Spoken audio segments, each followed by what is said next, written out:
मुंबईमध्ये मोठ्या प्रमाणावर वाहतूक कोंडी झालेली पाहायला मिळत आहे। ऐन सणासुदीच्या दिवशी वाहतूक कोंडीचा सामना मुंबईकरांना करावा लागल्याचं पाहायला मिळत आहे।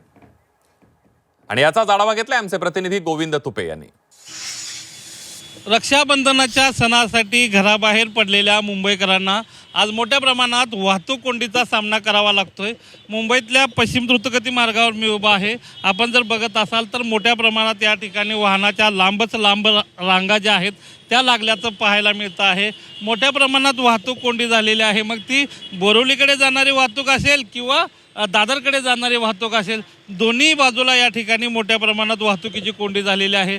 त्याचबरोबर जोगेश्वरी विक्रोळी लिंक रोड जो आहे त्याही ठिकाणी मोठ्या प्रमाणात वाहतुकीची कोंडी झालेली आहे। आरे कॉलनीतही मोठ्या प्रमाणात वाहतुकीची कोंडी झालेली आहे।